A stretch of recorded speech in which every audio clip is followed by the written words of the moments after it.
नमस्कार दोस्तों, मैं हितेश चौधरी आपका आप ही के यूट्यूब चैनल पर हार्दिक स्वागत करता हूं। जैसे कि हम हर वीकली टेक्निकल एनालिसिस की वीडियो लेके आपके सामने हाजिर होते हैं, जिसमें आने वाले वीक में क्या होने वाला है ये हम प्रिडिक्ट करने का प्रयत्न करते हैं।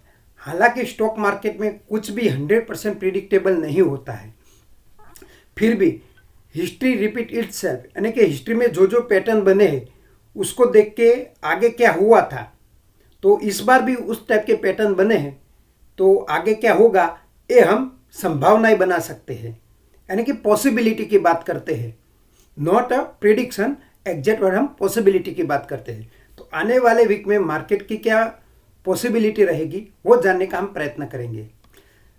इस बार मार्केट में बहुत से इंडेक्स में ऐसे कुछ पैटर्न बन चुके हैं जो हमें बेरिशनेस दिखाई देते हैं। अब बेरिश दिखाने का मतलब ये नहीं है कि उनका कंफर्मेशन आ चुका है, लेकिन अगर उनका कंफर्मेशन आता है तो एक भयंकर सी गिरावट आ सकती है। लेकिन पैटर्न बनने से हम 100% ये श्योर नहीं होते कि उसमें गिरावट आएगी। जैसे हमने अपनी कैंडलस्टिक की वीडियो में आपको बता रखा है कि हर एक कैंडलस्टिक या हर एक चार्ट पैटर्न की अपनी अपनी कुछ एक्यूरेसी होती है, यानी कि वो जैसे मैंने शूटिंग स्टार पढ़ाते वक्त आपको बताया था कि हमें चार्ट पे शूटिंग स्टार दिख जाए तो हमें सिर्फ चिल्लाने नहीं लगना है कि शूटिंग स्टार आ गया है, हमें उसका कंफर्मेशन का वेट करना है, और फिर कंफर्मेशन के बाद वो 100% नीचे आएगा वो भी हम नहीं कह सकते। हाँ, पॉसिबिलिटी रहती है, जैसे कि शूटिंग स्टार है उसकी पॉसिबिलिटी 80% है। अगर हम सही से शूटिंग स्टार सही जगह पे पहचानते हैं तो 80%, यानी कि 100 में से 80 बार हम सही होने के चांस है। इसी तरह इस बार भी ऐसे कुछ चार्ट पे पैटर्न बने हैं जो हमें बेरिशनेस दिखाई देते हैं, यानी कि संभावनाएं ज़्यादा है कि मार्केट गिर जाए, लेकिन 100% गिरेगा वो हम नहीं बता सकते। लेकिन ये पैटर्न कब निरस्त हो जाएंगे ये ध्यान में रख सकते हैं कि वो पैटर्न निरस्त न हो तब तक हम कोई बुलिश ट्रेड कम से कम न करें, यानी कि हमारे हार्ड कोर मनी ऐसे ट्रेड में न डालें जिसमें विन होने का चांस बहुत कम है। तो करना है तो हम सेलिंग साइड जाएंगे, कम से कम बुलिश साइड तो नहीं जाएंगे, और अगर हमें बुलिश साइड जाना है तो कौन से लेवल के बाद जाना है ये भी हम आज की वीडियो में जानेंगे, क्योंकि ऐसे पैटर्न जब निरस्त होते हैं तो बहुत तेज़ी से आगे भी बढ़ जाते हैं। तो एक ये बात हो गई। दूसरी बात हमें देखेंगे कि इंडियन मार्केट के भी हालात जो दिखाई दे रहे हैं, क्या वाकई में ग्लोबल में ऐसा कुछ इंडिकेशन हमें दिख रहा है या ग्लोबल मार्केट अपनी मौत से आगे ही बढ़े जा रहा है। तो ये दोनों को भी मिलाने का हम प्रयत्न करेंगे ताकि हमें परफेक्ट पता चले कि हमें डरने की ज़रूरत है या नहीं। डरने से मेरा मतलब ये है कि सावधान होना, डरने से मार्केट में कुछ होने वाला है नहीं, लेकिन अपनी पोजीशन है स्टॉप लॉस हम स्ट्रिक्ट लगा के चल सकते हैं।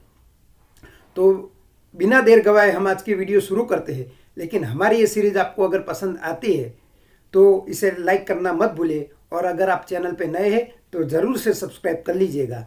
तो सीधे चलते हैं अपनी स्क्रीन पर। तो दोस्तों, अब हम आ गए अपनी स्क्रीन पे और आपके सामने निफ्टी का चार्ट पेश है। अब निफ्टी के चार्ट पे जैसे आप देख सकते हो कि इस वीक लंबी कटाना कैंडल बनी है, जिसे हम मोरोबुजू कैंडल भी कहते हैं।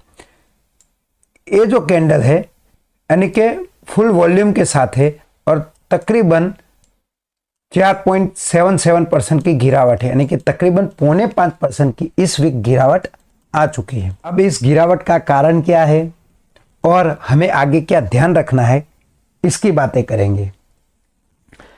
पहले हम इसके कारण की बात करें तो टेक्निकल एनालिसिस तो हमें बताता था कि अभी डाउन ट्रेंड है। जैसे हम डेली टाइम फ्रेम पे हमने देखा था डाउन ट्रेंड शुरू था। वीकली टाइम फ्रेम पे भी अगर इसे ये लाइन को ब्रेक करता है तो वीकली टाइम फ्रेम पे भी ये निफ्टी डाउन ट्रेंड में चला जाएगा। अब हमारी लास्ट ऑफ जो है वो 23,200 के लेवल पे टिकी हुई है। अगर इसके नीचे बंदी करता है तो निफ्टी में गिरावट और बढ़ सकती है। अब इसकी कुछ कारणों की बात करें तो जैसे हम सबको पता है कि फेड की मीटिंग में उनका रेट 0.25 बेसिस से कट हुआ है, जो मार्केट के लिए अच्छी बात है। लेकिन साथ साथ जो फेड के चेयरमैन थे उन्होंने ये कहा है कि अगले साल हम 4 की वजह सिर्फ 2 ही बार रेट कट करेंगे, जो मार्केट में बहुत नेगेटिव वाली बात हो गई, तो उसकी वजह से मार्केट गिरा है। उसके अलावा अभी वॉर में भी आप जान रहे हैं कि जो इतने सालों से वॉर चल रहा है उसके भी कुछ इम्पैक्ट हमें दिखाई दे पड़ रहे हैं, क्योंकि अभी इन्वॉल्वमेंट बढ़ रहा है उसमें, अमेरिका का और साउथ कोरिया का इन्वॉल्वमेंट है उसमें बढ़ रहा है। उसकी वजह से भी हमें मार्केट में गिरावट देखने को मिली है। लेकिन जो सही वजह है वो है कि वैल्यू एडजस्ट होगी। इंडियन मार्केट इतना ओवर वैल्यू हो चुका था। अब देखिए यहाँ से रैली शुरू हुई है, तो अब यहाँ तक की रैली फुल्ली ओवर वैल्यू हो चुका था मार्केट, तो वो वैल्यू एडजस्ट के लिए नीचे आएगा ही आएगा। तो एक मेन वजह ये भी थी, और एक कारण ये भी हो सकता है कि अभी 25 दिसंबर आ रहा है, यानी कि नाताल आ रहा है, और ज़्यादातर जो फॉरेन इन्वेस्टर है वो नाताल में छुट्टियों में चले जाते हैं, क्रिसमस की छुट्टियां मनाते हैं। तो उन ये चाहते हैं कि छुट्टियों के वक्त उन पे कुछ बर्डन न रहे, तो उससे पहले वो अपनी सारी पोजीशन खाली करके जाते हैं। कई बार ऐसा हो चुका है। तो ये क्रिसमस में सेलिंग तो है ही है, और आप जान रहे हैं कि ओवर वैल्यू मार्केट की वजह से अभी एफआईआई अपना पैसा निकाल रही है। पिछले 4-1 महीने से देख रहे हैं कि एफआईआई कंटिन्यू सेलिंग कर रही है, और उसमें भी एक क्रिसमस का बहाना मिल गया।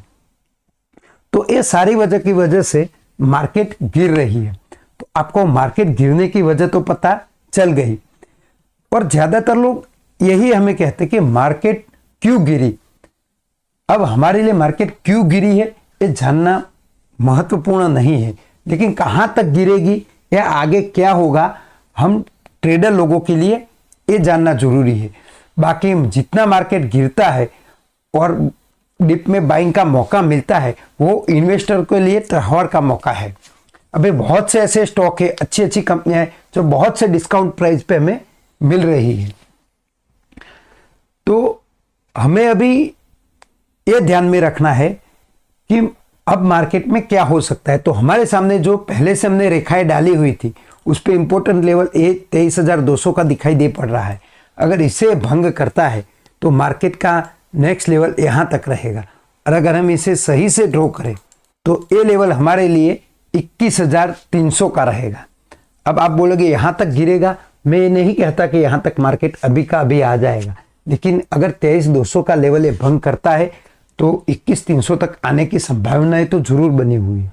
लेकिन अभी हमारा सपोर्ट और रेजिस्टेंस इमीडिएट यही रहेगा। हमारा इमीडिएट जो रेजिस्टेंस है वो 25,350 का है, और जो सपोर्ट है वो 23,200 का है। और अभी जो हमारा निफ्टी है वो सपोर्ट के नज़दीक है, तो हमारी निगाह इस पे रहनी चाहिए। अगर हम बैंक निफ्टी की बात करें तो हम कब से जो कह रहे हैं कि 4,000 पॉइंट का जो रेंज है उसी में हमें बैंक निफ्टी कब की घुमा रही है। तकरीबन मई से ये मार्केट इसी रेंज में फंसा हुआ है। तो अगर किसी एक साइड ये मार्केट रेंज ब्रेक करती है तो उस साइड बड़ी मूवमेंट आएगी, तो निफ्टी में भी हमारी निगाहें रहनी चाहिए। और हाँ, एक चीज़ ज़रूर कहना भूल गया कि निफ्टी पे एक एक कैंडलस्टिक पैटर्न बना है। तो एक कैंडलस्टिक पैटर्न कौन सा बना है ये आप हमें कमेंट बॉक्स में ज़रूर लिखिएगा, कि आपको भी पता चले कि एक कैंडलस्टिक पैटर्न कौन सा है। आपको एक हिंट दे देता हूँ, एक कंटिन्यूएशन चार्ट पैटर्न है। तो ये कौन सा पैटर्न है आप कमेंट बॉक्स में हमें ज़रूर लिखिएगा। बैंक निफ्टी के अलावा हम फिन निफ्टी की बात करें तो वो भी वही उसी रेंज में फंसा हुआ है। हालांकि अभी फिन निफ्टी में लोगों की रुचि थोड़ी कम हो गई है, लेकिन फिन निफ्टी के जितने कंपोनेंट है उसमें तो हमारी रुचि जरूर रहनी चाहिए। अब हम हर वीक की तरह मेजर इंडाइसिस के अलावा कुछ सेक्टोरियल इंडाइसिस भी हम देखते हैं, और ग्लोबल इंडाइसिस को भी देख के हमारा ओवरऑल समरी करते हैं। तो इस बार हम सेक्टोरियल इंडाइसिस में देखें तो मिड कैप में आप देख सकते हैं कि उसमें कोई ज़्यादा चिंता का विषय भी मिड कैप में नहीं है। ऑटो इंडेक्स में जो बॉक्स पैटर्न था उसका ब्रेकडाउन मिल चुका है, और इसका अभी जो नियर का जो सपोर्ट है वो 21,993 यानी कि तकरीबन 22,000 का है। अगर ये 22,000 का लेवल तोड़ता है तो इसका सपोर्ट अभी बहुत नीचे आएगा। तो हमारी निगाह निफ्टी ऑटो में रहनी चाहिए। हो सके अगर यहाँ से बाउंस बैक मिले तो निफ्टी ऑटो के जितने भी कंपोनेंट हैं उसमें बाइंग की अपॉर्चुनिटी मिल सकती है। जैसे उदाहरण के तौर पे मैं आपको बता दूं कि एक टाटा मोटर आप देख लीजिए, तो अभी तक इसकी हम गिरावट गिने तो ऑल टाइम हाई से अभी तक के 38% गिर चुका है। अब माने कि इसका सपोर्ट लेवल ए वाला है, यहां पे आके हमें कोई कैंडलस्टिक पैटर्न मिलती है और बाइंग अपॉर्चुनिटी मिलती है, उसके साथ साथ हमें इंडेक्स पर भी बाइंग अपॉर्चुनिटी मिलती है, तो ये हमारे लिए एक बड़ी बात होगी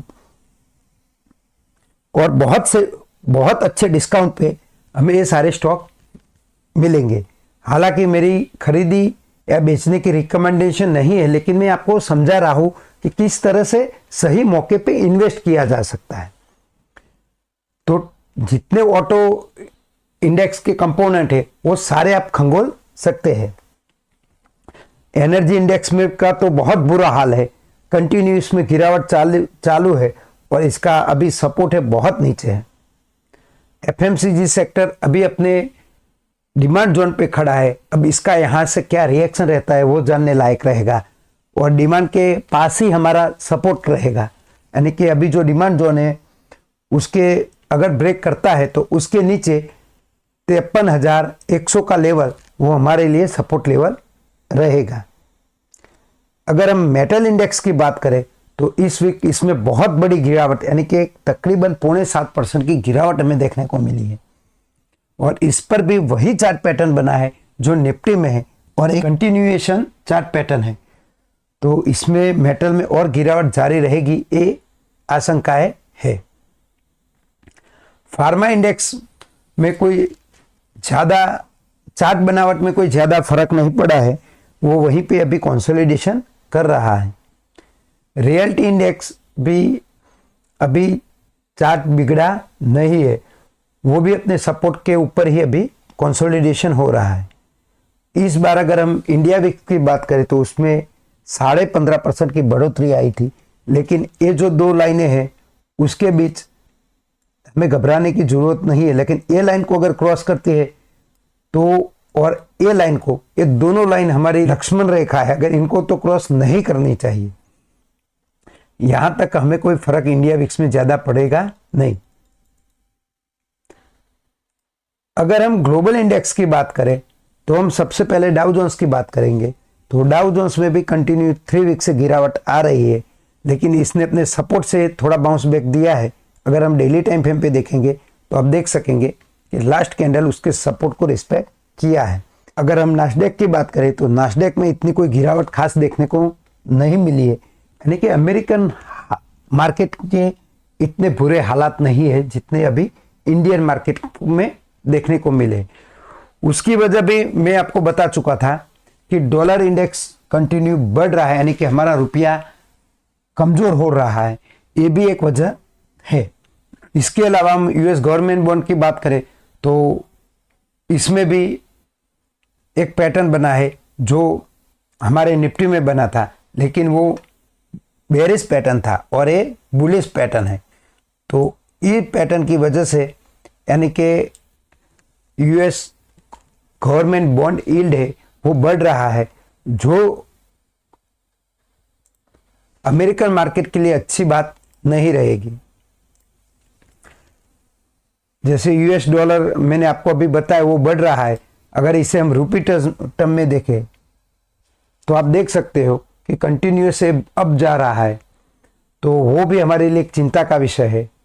और हर बार की तरह इस बार भी हम गोल्ड और सिल्वर का चार्ट देखेंगे।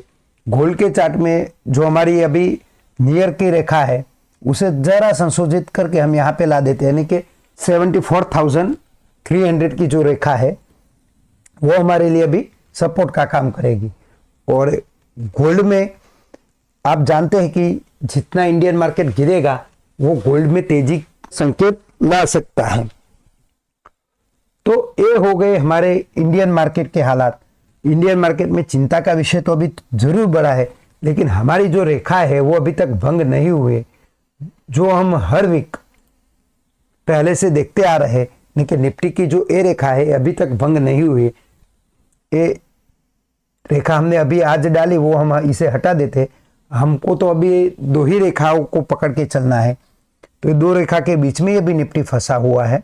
इस वीक की गिरावट जरूर ज्यादा है, कैंडल भी अच्छे खासे वॉल्यूम वाली है, लेकिन हमारी रेखा भंग नहीं होती है तब तक हमें चिंताएं करनी नहीं है। और ये भी हो सकता है कि हमें ज्यादा आशावाद भी नहीं रखना, यानी कि हमने जो स्टॉक अभी ले रखे उसमें भी इस तरह की हमारी रेखाएं डाली होगी। वो रेखाएं भंग होते ही तुरंत प्रभाव से हमें उस स्टॉक से निजात पाना है, उस स्टॉक से निकल जाना है। ये सोच के हमें उसमें बने नहीं रहना है कि भाई अभी हालात अच्छे हैं। हमें जो चार्ट बताता है वही सुनना है, अपने से कोई अंदाजा नहीं लेना है। तो फिर से इसी तरह की एनालिसिस के साथ अगले वीक आपके साथ मिलेंगे। तब तक के लिए जय हिंद, जय भारत।